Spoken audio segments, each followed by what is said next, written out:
Dans cette évolution des mœurs et des croyances, quelle valeur ajouter à une éducation chrétienne? Est-ce que ça vaut toujours le coup aujourd'hui? Et qu'est-ce que l'Église apporte à tout cela?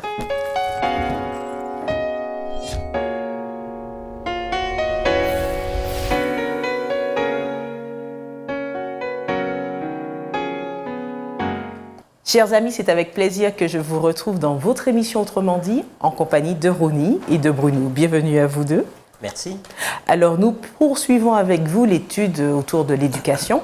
C'est une thématique que nous abordons au regard de la Bible et nous voulons particulièrement faire un parallèle cette semaine sur l'éducation et l'Église. Pour bien ancrer la base de nos échanges, j'aurais bien aimé qu'on aborde l'éducation chrétienne. Est-ce qu'il y a une différence, pensez-vous, aujourd'hui, entre une personne qui reçoit une éducation chrétienne et une personne qui reçoit une autre éducation, quelle qu'elle soit, mine de rien? Oui, je pense qu'il y a quand même une belle différence. Intellectuellement ou foncièrement parlant? Mais pratiquement même. Pratiquement, on n'a qu'à voir deux personnes ayant grandi dans des foyers différents, un foyer athée et un foyer chrétien. On verra tout de suite par la façon de faire, la façon d'agir. Alors là, je parle en règle générale, parce qu'il y a toujours des exceptions. Mais en règle générale, dans la façon de faire, dans la façon d'agir, on voit qu'il y a une différence. Ça ne voudrait pas dire que l'un soit plus mauvais que l'autre, hein. Ce n'est pas cela, mais on voit quand même qu'il y a une différence, et parfois même dans la façon de parler, de s'adresser à l'autre. L'éducation plutôt repose sur des croyances et une transmission de croyances d'une personne à l'autre pour permettre à la personne qui reçoit de grandir, hein, dans tous les sens du terme, physiquement, intellectuellement, émotionnellement, c'est une croissance. Et donc toute éducation aborde un certain nombre de croyances. L'éducation chrétienne se fonde déjà sur quoi? Et est-ce que, mine de rien, l'éducation chrétienne ne nourrirait pas un certain nombre de préjugés également? En fait, les deux éducations peuvent nourrir des préjugés, que ce soit éducation chrétienne ou éducation, on va dire, quoi, séculière. On vit justement dans un monde, où on vit en France, où on parle souvent de sécularisation de la société, c'est-à-dire de pays laïques, qui veut dire justement, qui voudrait dire que on pourrait construire un homme en dehors de religion. Ce qui ne veut pas dire qu'on interdit la religion, mais qui veut dire qu'on pourrait faire l'homme en dehors d'une éducation chrétienne ou musulmane, ou etc., d'une éducation religieuse.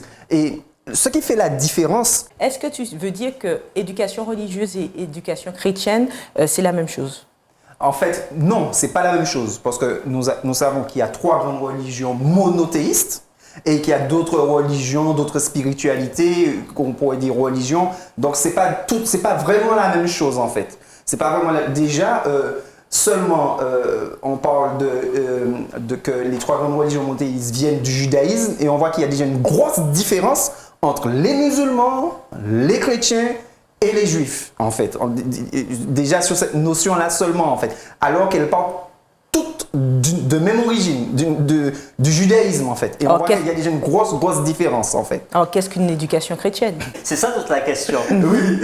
Et lorsqu'on s'appuie sur le texte biblique, et lorsqu'on rentre vraiment au fond des choses, on se rend compte que l'éducation chrétienne dépasse la question religieuse. Et qu'elle va s'ancrer dans un concept qu'on va appeler le plan du salut. Alors, je vais résumer très rapidement le plan du salut. On part d'un point pour arriver à un autre. Dieu crée, l'homme pêche, Dieu met en place un plan qu'il avait déjà préparé avant le péché pour pouvoir sortir l'homme du péché et pour arriver à une fin. Donc Dieu va mettre fin au péché. Et à partir de là, l'homme va retrouver une vie avec Dieu, un contact direct avec Dieu. Mais pendant que l'homme est là encore sur la terre, en attendant qu'on arrive à cette fin, à ce moment final, Dieu fera une forme d'éducation pour l'homme.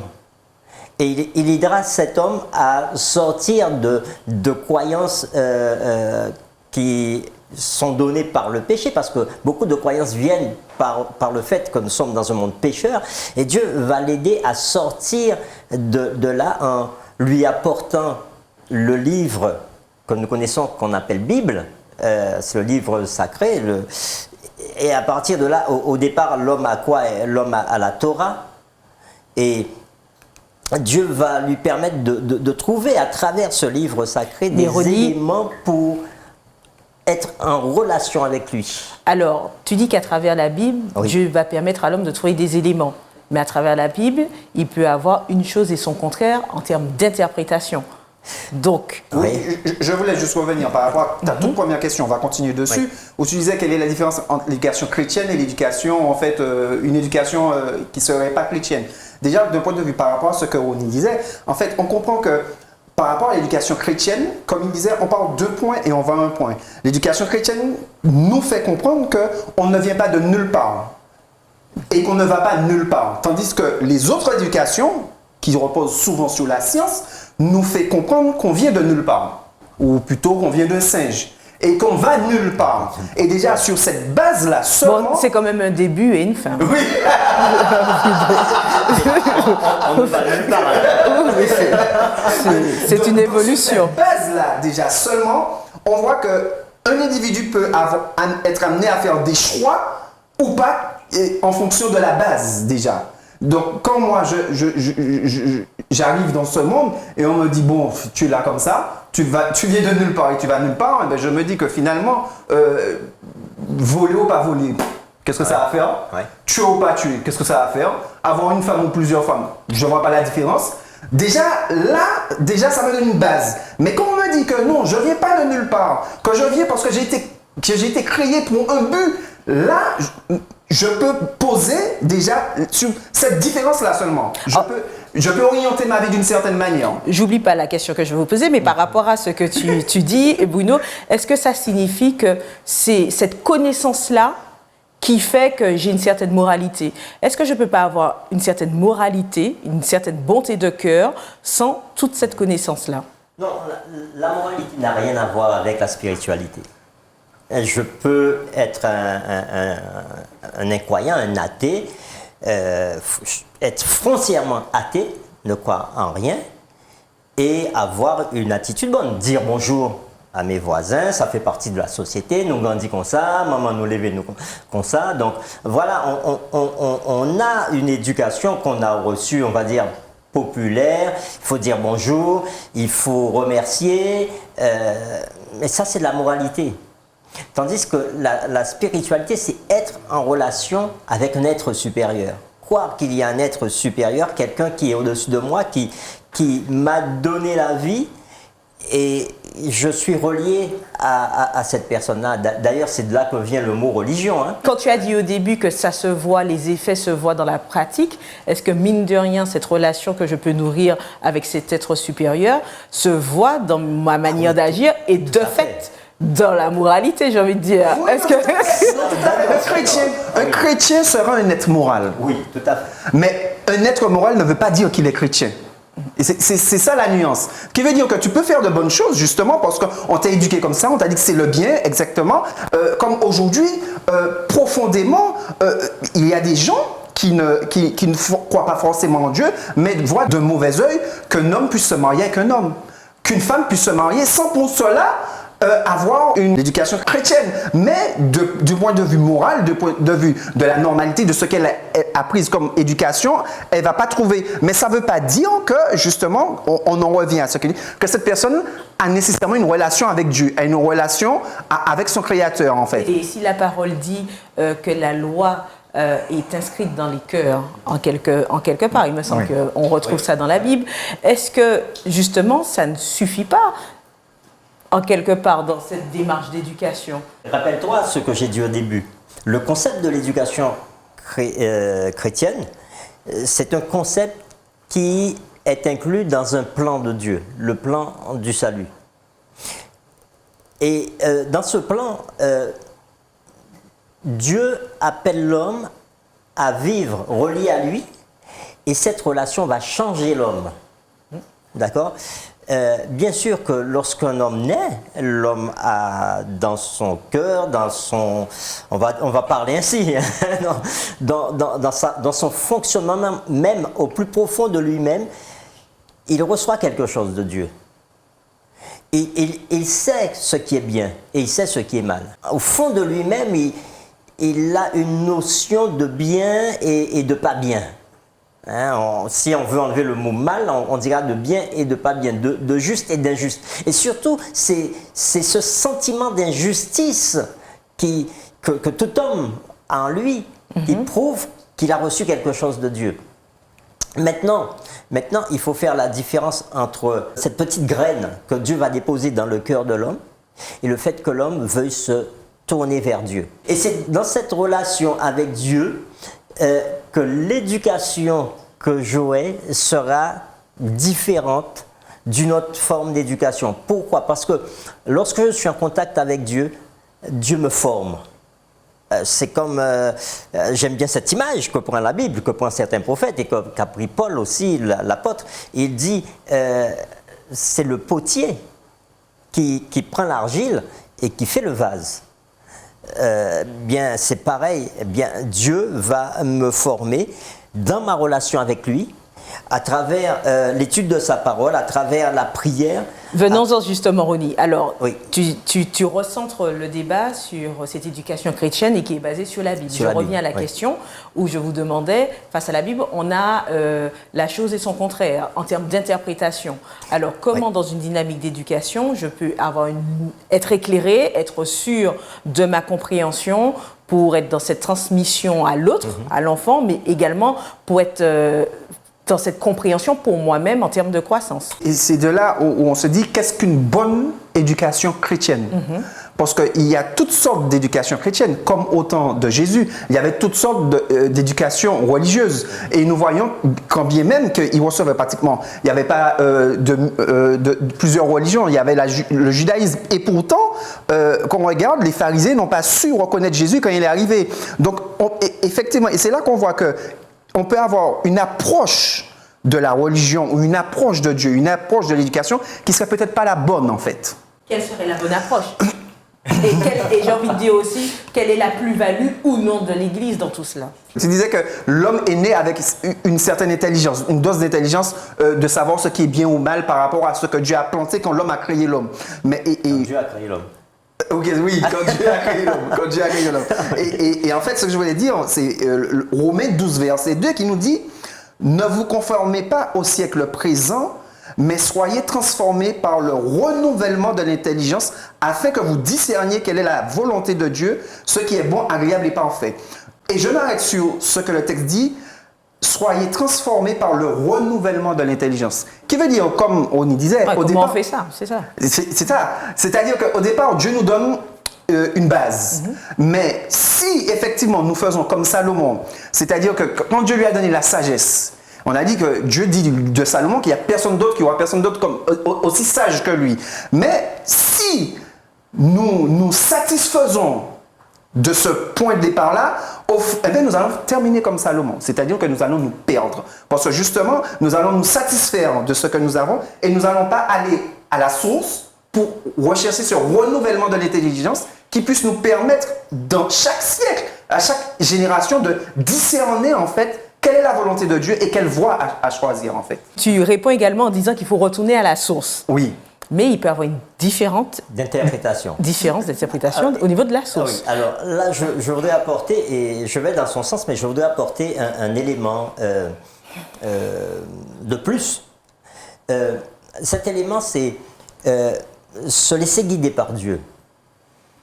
Lorsque je lis la Bible a été donnée par Dieu, par l'Esprit Saint, et l'Esprit Saint qui a donné la Bible peut me permettre aussi d'interpréter la Bible et de l'interpréter de façon correcte, parce qu'il y a des interprétations farfelues aussi.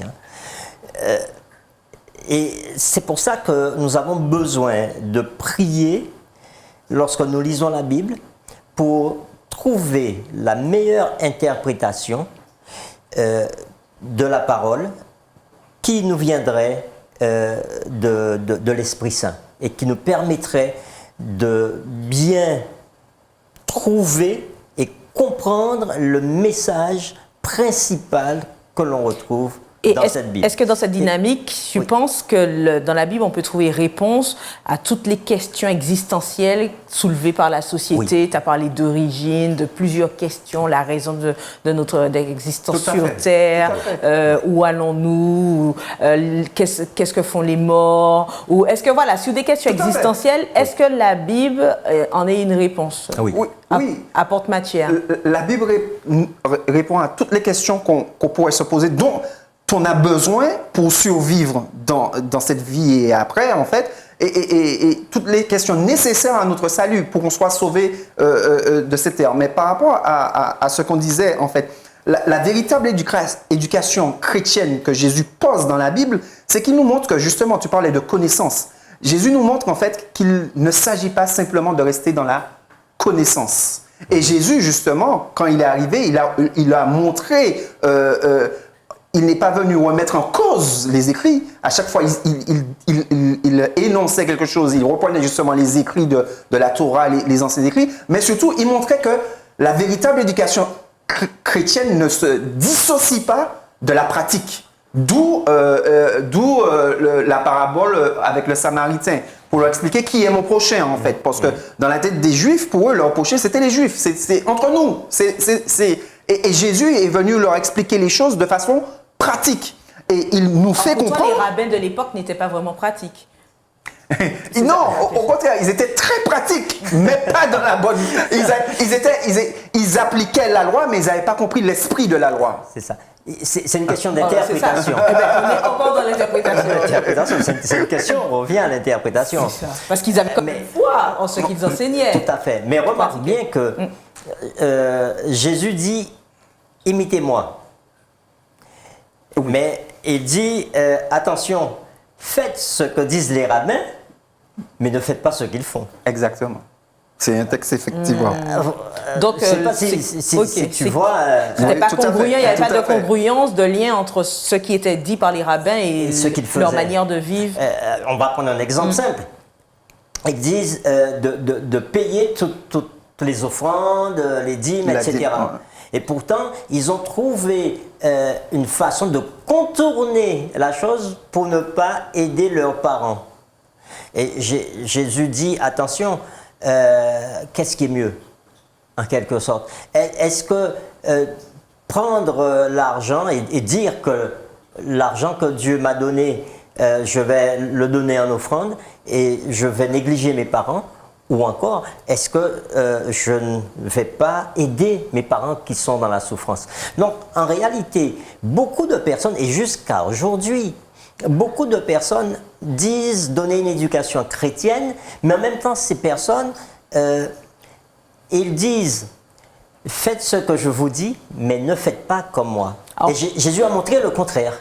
Si par exemple, et je rebondis sur ce que tu dis, si une personne, une famille souhaite donner une éducation chrétienne à ses nouveaux enfants, Oui. à des nouveaux venus, et même pour soi-même grandir, comment peut-il s'y prendre? Est-ce qu'il faut forcément rejoindre une religion, hein, puisque vous avez dit que l'éducation chrétienne est bien plus grande que l'éducation religieuse? Est-ce qu'il faut voilà, s'associer à une communauté, ou est-ce qu'on peut cheminer seul au foyer, au sein du foyer, en famille, selon la lumière des Écritures? On ne peut pas être catégorique, mais ce qui est sûr, O'Neill le disait au départ, il disait que le mot religion, en fait, vient au départ de relation avec Dieu. Quand nous entendons religion, nous voyons doctrine, etc., enseignement, mais la première chose, le mot religion, c'est relation avec Dieu, en fait. Et effectivement, ce qui compte, c'est la relation avec Dieu. Mais la relation avec Dieu ne veut pas dire croire en Dieu. Jacques 2, verset 19 nous dit « Tu crois qu'il y a un seul Dieu, tu fais bien. Les démons le croient aussi et ils tremblent. » Pour dire que quand Dieu nous dit dans la Bible « Crois et toute ta famille sera sauvée », nous comprenons à la lumière de ce verset-là que il ne s'agit pas simplement de croire que Dieu existe. Ça veut dire que ce croire-là veut dire fais confiance à Dieu, ça va plus loin en fait. Et c'est là qu'il ne faut pas que, on parlait de bonne éducation chrétienne, il ne faut pas que nous puissions effectivement nous baser sur un psaume et par exemple faire nos enfants apprendre ce psaume-là et de dire on a notre relation avec Dieu. Et non, Dieu nous montre dans toute alors, que la Bible, conseilles-tu? Oui, Dieu nous vas-y, montre, vas-y. Dieu nous montre dans toute la Bible qu'il ne faut jamais se satisfaire de là où on est avec Dieu. On le voit avec le premier non-juif baptisé, Corneille. Corneille, Dieu dit de lui, va voir Corneille, il a une relation, il prie, il donne des offrandes, j'entends ses prières. J'entends ses prières. Donc ça suffirait. Ça suffirait, exactement. Et c'est dans cette logique-là que l'homme est, de se dire que ça suffirait. Non, Jésus dit à Pierre, non, va voir Corneille. Il va voir Corneille, explique-lui et baptise-le, etc., etc. Dieu ne veut pas que nous soyons satisfaits de la relation que nous avons avec lui. Nous retrouvons Job. Dieu dit de Job, il n'y a personne comme lui sur la terre. Il est intègre et droit. C'est bon. Et pourtant, après que Dieu visite Job, Dieu discute avec Job, Job dit, j'avais entendu parler de toi. Maintenant, je te connais. Qui veut dire qu'on ne peut pas se satisfaire. Oui, tu parles du cheminement que l'on a avec Dieu et comment on peut grandir. Oui, mais Dieu nous montre au travers de Corneille que Dieu veut que nous puissions apprendre de lui. Parce que à la fin des temps... Mais apprendre de lui, c'est ça ma question, oui. Bruno. Il faut apprendre de lui, ça suffit de le faire seul ou en famille. C'est ça ma question, c'est quel est l'apport d'une communauté, est-ce nécessaire? Et c'est là, au travers de l'expérience de Corneille, que Dieu nous montre que ça ne suffit pas. Qu'il dit, Pierre, qui était justement représentant de l'église naissante, il dit, Pierre va le voir pour que justement, pour avoir cet apport et parce que Dieu c'est un Dieu d'ordre.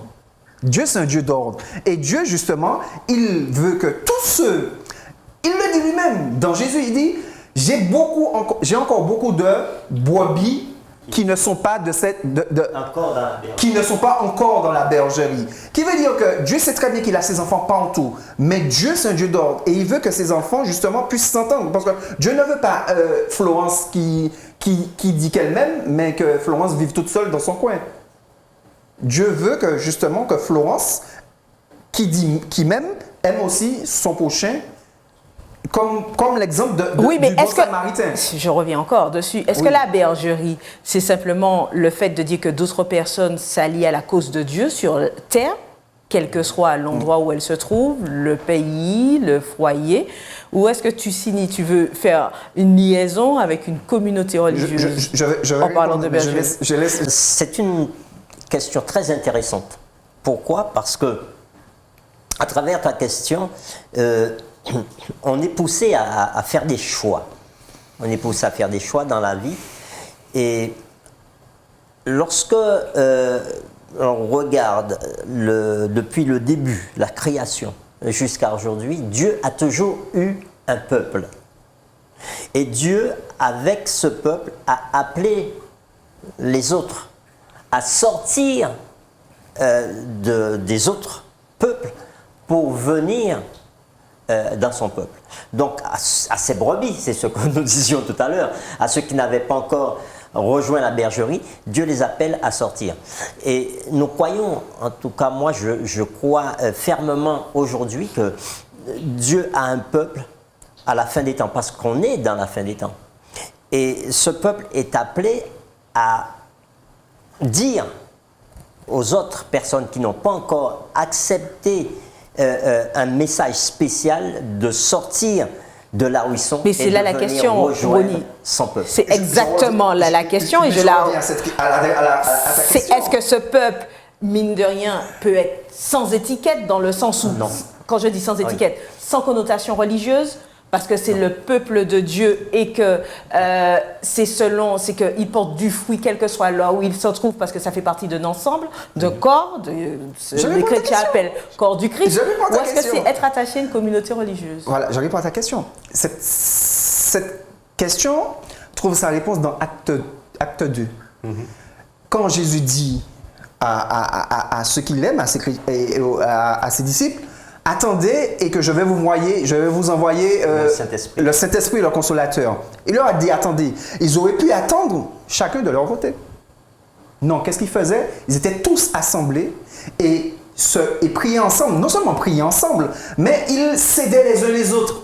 Ils vivaient en communauté. Ils vivaient en communauté et surtout ce qui est très important, c'est qu'ils ne cherchaient plus à supplanter l'autre, mais ils se demandaient pardon, ils vivaient l'amour en fait.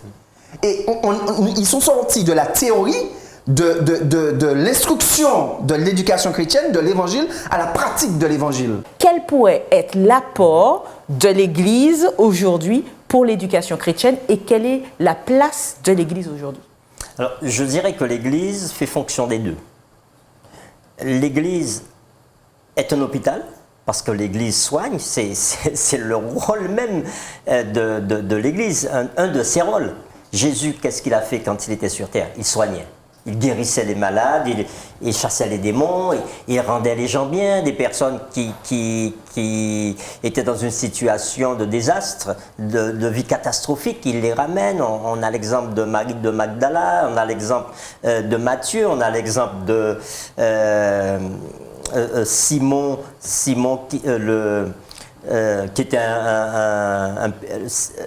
un pécheur qui avait été frappé par la lèpre et que Jésus va guérir. Jésus était avec les prostituées, il était avec toutes ces personnes de mauvaise vie et Jésus va les sortir de là où ils sont pour les emmener à lui. Il va les guérir et les enseigner. Et après, et c'est pour ça que je dis, l'Église fait les deux. Exactement. Et pour aller dans le sens de ce que Ronnie dit, n'oublions pas que l'hôpital, nous sommes en Martinique, comment ça s'appelle l'hôpital de la Martinique? CHU, Centre Hospitalier Universitaire. Donc, oui, les deux fonctions. Oui, les deux fonctions. Et Jésus avait les deux fonctions. Il guérissait et il enseignait. Donc, l'Église doit avoir les deux fonctions. C'est-à-dire, et on revient au tout départ, c'est-à-dire que tout dépend de qui enseigne et comment on reçoit. Ouais. Voilà, un mot de fin pour conclure. Oui. Alors, dans cette conclusion, ce que j'aimerais dire, c'est que l'Église, en tant qu'hôpital, va soigner ceux qui arriveront et ceux qui sont à l'intérieur, qui parfois se disputent entre eux. Il faut leur apporter des soins parce qu'ils ne sont pas totalement guéris. Et l'Église va éduquer parce que l'Église va apporter l'enseignement pour transformer les vies des malades, en quelque sorte. Donc, l'Église va éduquer et les parents et les enfants. Le rôle éducateur de l'Église va se retrouver pour les parents parce qu'elle va donner aux parents ce privilège de se former pour transmettre à leurs enfants. Merci René. Nous ne devons pas oublier qu'effectivement que nous sommes tous malades du péché et que c'est Jésus le docteur. Ce sont donc les mots de la fin. Merci Bruno, merci Ronnie et merci à vous de nous avoir suivis. Nous vous donnons rendez-vous à un prochain numéro d'Autrement dit.